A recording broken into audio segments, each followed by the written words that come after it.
लेकिन अवध ओझा चुनाव लड़ने की जल्दीबाजी में गलत पार्टी में सवार हो गए। देखिए, तो भारतीय जनता पार्टी के विचारों को जब कोई स्वीकार करता है तो हमारा नेतृत्व उस बारे में फैसला लेता है।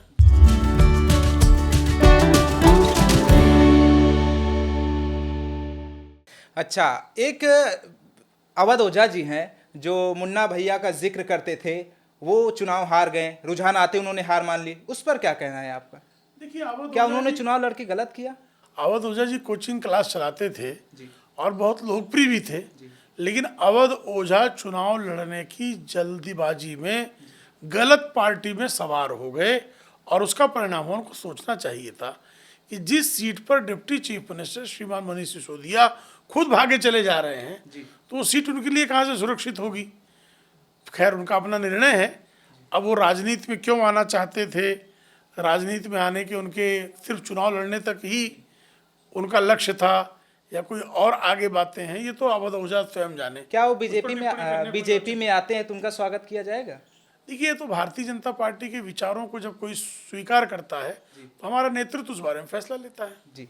अच्छा, कहा जा रहा है कि आतिशी को सीएम बना देने से आपका पूरा खेल बिगड़ गया और केजरीवाल की जेल जाने से पूरा खेल बिगड़ गया, क्योंकि केजरीवाल जब सत्ता में आए थे तो भ्रष्टाचार का ही मुद्दा उठाकर आए थे, लेकिन उसी में संलिप्त पाया गया, ऐसा बीजेपी का आरोप है।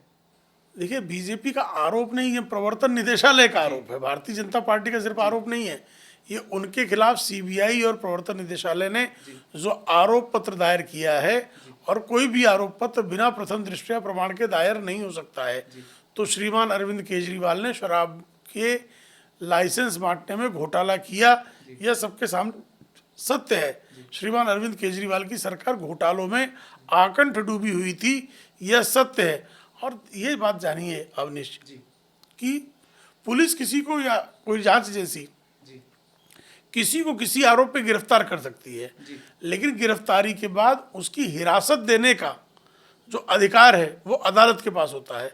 और अदालत जब तक किसी भी मामले में प्रथम दृष्टया प्रमाण से संतुष्ट नहीं होती है तब तक वह हिरासत किसी को देती नहीं है। तो अरविंद केजरीवाल को हिरासत देना, उनके खिलाफ चार्जशीट को जो है मंजूरी देना, ये सब इस बात का प्रमाण है कि श्रीमान अरविंद केजरीवाल, श्रीमान मनीष सिसोदिया और उनके साथियों के खिलाफ प्रवर्तन निदेशालय और सीबीआई के पास पर्याप्त साक्ष्य हैं।